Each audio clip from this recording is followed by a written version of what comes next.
வணக்கம். All India radio, Chennai.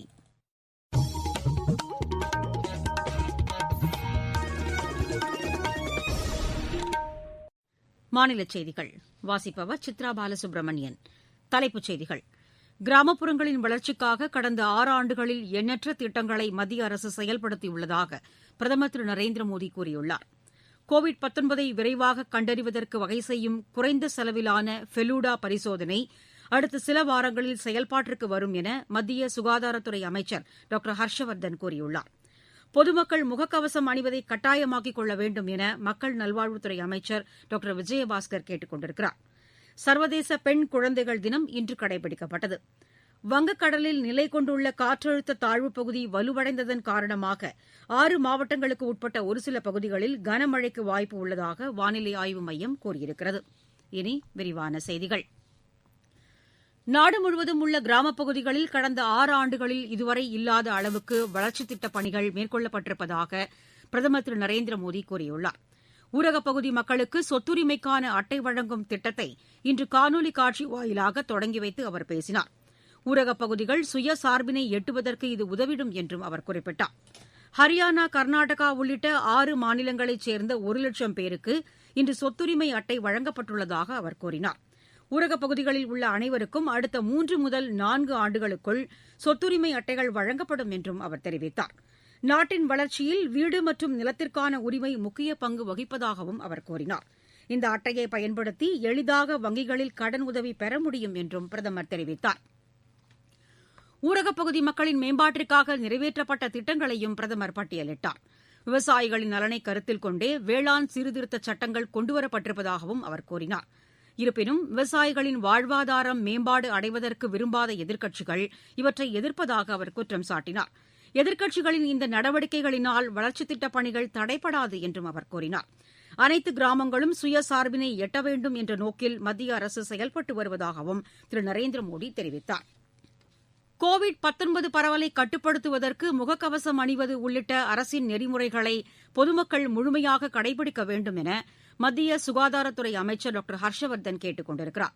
இது தொடர்பாக சமூக வலைதளத்தில் பொதுமக்களின் கேள்விகளுக்கு பதிலளித்து அவர் பேசினார். மக்கள் அதிகமாக கூடுவதை தவிர்க்க வேண்டும் என்றும் அவர் கேட்டுக் கொண்டார். வரும் காலங்களில் பண்டிகைகள் கொண்டாடப்படுவதை சுட்டிக்காட்டிய அமைச்சர் இவற்றை வீட்டிலிருந்தே கொண்டாட வேண்டும் என வலியுறுத்தினார். கோவிட்-19க்கான தடுப்பு மருந்து பெறுவது மற்றும் விநியோகம் செய்வது தொடர்பாக விரிவான ஆலோசனைகள் நடத்தப்பட்டு வருவதாகவும் அவர் கூறினார். முன்கள பணியாளர்களுக்கு முன்னுரிமை அடிப்படையில் கோவிட் தடுப்பு மருந்து செலுத்தப்படும் என்றும் அவர் தெரிவித்தார். பொது சுகாதாரம் தொடர்பான தகவல்களை சரிபார்க்காமல் பிறருக்கு அனுப்ப வேண்டாம் என்றும் அமைச்சர் கேட்டுக் கொண்டார். இந்நோய் தொற்றினால் பாதிக்கப்பட்டு குணமடைந்தவர்கள் மீண்டும் இதனால் பாதிக்கப்படுவார்களா என்பது குறித்து இந்திய மருத்துவ ஆராய்ச்சிக் குழுமம் ஆய்வு மேற்கொண்டு வருவதாகவும் அவர் கூறினார். கோவிட்-19 தடுப்புப் பணிகளுக்கு முதற்கட்டமாக மாநில அரசுகளுக்கு 3000 கோடி ரூபாய் விடுவிக்கப்பட்டிருப்பதாகவும் அவர் தெரிவித்தார்.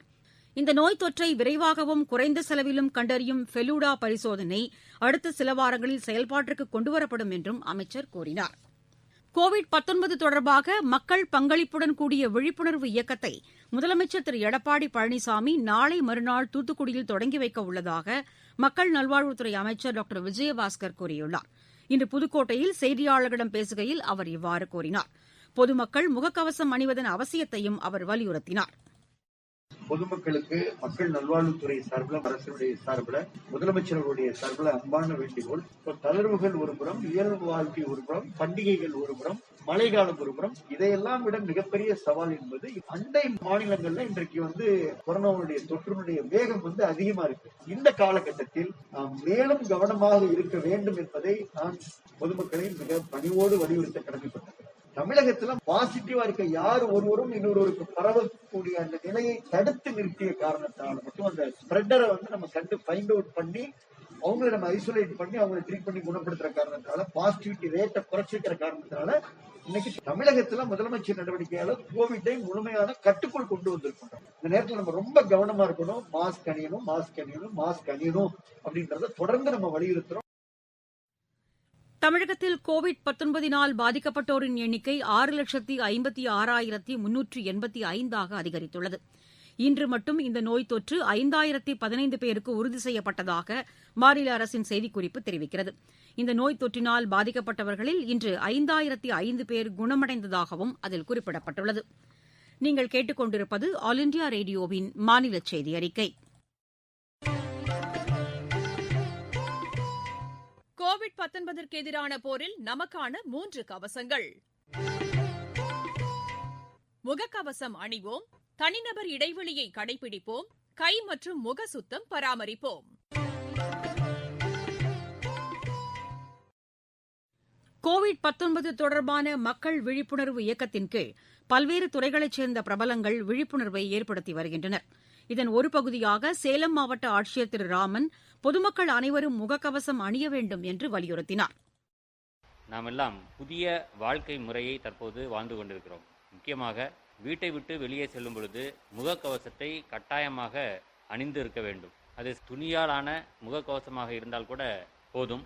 ஆனால் அதனை கட்டாயமாக அணிந்து செல்ல வேண்டும் என்ற ஒரு மனநிலையில் மக்கள் இருக்க வேண்டும். மக்கள் அனைவரும் ஒன்றிணைந்து இந்த கொரோனா வைரஸை நாம் எதிர்த்து போராடி அதை வெற்றி கொள்ள வேண்டுமானால் இந்த முகக்கவசம் அணிவது என்பது இன்றியமையாதது.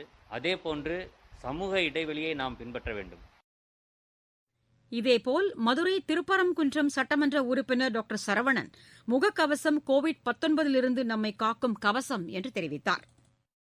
மத்திய அரசு மாநில அரசின் பல்வேறு நடவடிக்கைகளுக்கு பிறகு கோவிட்-19 தொற்று குறைந்து கொண்டு இருந்தாலும் இன்னும் அந்த தொற்று தொடர்கிறது. இப்ப இந்த சூழலில் சமூகத்துல பார்க்கையில ஒரு சகஜமான நிலை வந்த ஒரு சூழல் இப்ப இருக்கிறது. இப்ப நீங்க அப்படி பார்க்கும் பொழுது இன்னைக்கு முக்கியமான ஒரு விஷயம், இந்த நோய் தொற்று பரவாமல் தடுப்பதற்கு முகக்கவசம். ஏன்னா மாஸ்க் நீங்க போட்டீங்கன்னா ஒரு நோயாளி கிட்ட இருந்து அந்த கிருமி இன்னொருத்தருக்கு வெளியே பரவாது, ஃபில்டர் ஆகும். நார்மலான ஒருத்தர் நான் மாஸ்க் போட்டிருந்தா இன்னொரு நோயாளி கிட்ட இருந்து எனக்கு வராது. முகக்கவசம் இன்னைக்கு நம்ம வாழ்க்கையோட ஒரு அங்கமாகி விட்டது. இதைத்தான் நம்மளுடைய மாண்புமிகு பாரத பிரதமர் அவர்கள் சொல்றாங்க. விஞ்ஞான ரீதியாக வல்லுநர்கள் இப்ப இதை வலியுறுத்திக்கிட்டு இருக்கிறாங்க. அதனால தயவு செய்து பொதுமக்கள் எல்லாம் இதை கருத்தில் எடுத்து நிச்சயமாக நீங்க மாஸ்க் அணிந்துதான் வெளியே வரணும். தேவைக்கேற்ப கூடுதல் நெல் கொள்முதல் நிலையங்கள் திறக்கப்படுவதாக உணவு அமைச்சர் திரு காமராஜ் கூறியுள்ளார். இன்று திருவாரூரில் மாற்று இடங்களில் கட்டி முடிக்கப்பட்ட வீடுகளுக்கான சாவிகளை பயனாளிகளுக்கு வழங்கிய பின்னர் செய்தியாளர்களிடம் அவர் பேசினார். செப்டம்பர் 30ஆம் தேதியோடு முடிந்த அந்த காரிஃப் சீசன் என்பது 32,40,000 மெட்ரிக் டன் நெல்லை கொள்முதல் செய்வது என்பது ஒரு மிகப்பெரிய சாதனையான காலம். அதற்கு பின்னால் இன்றைக்கு அக்டோபர் 1ஆம் தேதியிலிருந்து புது காரிஃப் சீசன் ஆரம்பித்திருக்கிறது. அதில் இதுவரை பகுதிகளில் 73,245 மெட்ரிக் டன் நெல் கொள்முதல் செய்யப்பட்டிருக்கிறது. அல்லாத பகுதிகளில் அக்டோபர் 1ஆம் தேதியிலிருந்து 73,245 மெட்ரிக் டன் நெல் கொள்முதல் செய்யப்பட்டிருக்கிறது. அதுல 758 நேரடி நெல் கொள்முதல் நிலையங்கள் திறக்கப்பட்டு விவசாயிகள் தேவைப்படுகிற இடங்கள்லாம் எங்கெங்க தேவை என்று கேட்கிறார்களோ அந்த இடத்துல உடனடியாக நேரடி நெல் கொள்முதல் நிலையங்கள் திறக்கப்பட்டு நெல் கொள்முதல் செய்யப்பட்டு வருகிறது என்பதை தெரிவித்துள்ளது. சர்வதேச பெண் குழந்தைகள் தினம் இன்று கடைபிடிக்கப்பட்டது. இந்நாளையொட்டி பெரம்பலூர் மாவட்ட ஆட்சியர் திருமதி சாந்தா பெண்கள் முன்னேறிய சமூகமே உயர்ந்த சமூகமாக அமைய முடியும் என்று கூறினார். பெண்கள் முன்னேறிய சமூகமே உயர்ந்த சமூகமாக அமைய முடியும். பெண்கள் சமூகத்தில ரொம்ப நன்றாக படித்து நன்றாக சிந்திக்க கூடியவர்களாக இருந்தால்தான் சமூகம் நன்றாக உயர்ந்து ஒரு நாகரிகமான சமுதாயமாக இருக்க முடியும். அந்த மாதிரி பெண்கள் நன்றாக படித்து சுயமாக சிந்திப்பவர்களாகவும் நன்றாக உழைப்பவர்களாகவும் சுய சார்புள்ளவர்களாகவும் இருக்கும் சமுதாயத்தில் நிறைய பிரச்சனைகள் குறையும். ஒரு நன்றாக சுய சார்புள்ளவர்களாக இருக்க வேண்டும். அவ்வாறு இருந்தால்தான் அவர்களுக்கு நன்றாக சிந்திக்கும் திறன் வரும். அவர்களது உரிமைகளை அவங்க பாதுகாத்துக் கொள்வார்கள். வங்கக்கடலில் உருவாகியுள்ள காற்றழுத்த தாழ்வுப் பகுதி வலுவடைந்துள்ளதாக சென்னை வானிலை ஆய்வு மையத்தின் இயக்குநர் திரு புவியரசன் கூறியுள்ளார். இன்று எமது செய்தியாளரிடம் பேசுகையில் அவர் இதனை தெரிவித்தார். இதன் காரணமாக கிருஷ்ணகிரி, தருமபுரி உள்ளிட்ட 6 மாவட்டங்களுக்கு உட்பட்ட ஒரு சில பகுதிகளில் கனமழைக்கு வாய்ப்புள்ளதாகவும் அவர் கூறியிருக்கிறார். விளையாட்டுச் செய்தி. ஐபிஎல் கிரிக்கெட் போட்டியில் ராஜஸ்தான் அணி வெற்றி பெற 159 ரன் என்ற இலக்கினை ஹைதராபாத் அணி நிர்ணயித்துள்ளது. இன்றிரவு 7:30 மணிக்கு அபுதாபியில் நடைபெறவுள்ள மற்றொரு போட்டியில் மும்பை அணி தில்லி அணியை எதிர்கொள்கிறது. மீண்டும் தலைப்புச் செய்திகள். கிராமப்புறங்களின் வளர்ச்சிக்காக கடந்த 6 ஆண்டுகளில் எண்ணற்ற திட்டங்களை மத்திய அரசு செயல்படுத்தியுள்ளதாக பிரதமர் திரு நரேந்திர மோடி கூறியுள்ளார். கோவிட்-19 விரைவாக கண்டறிவதற்கு வகை செய்யும் குறைந்த செலவிலான ஃபெலூடா பரிசோதனை அடுத்த சில வாரங்களில் செயல்பாட்டிற்கு வரும் என மத்திய சுகாதாரத்துறை அமைச்சர் டாக்டர் ஹர்ஷவர்தன் கூறியுள்ளார்.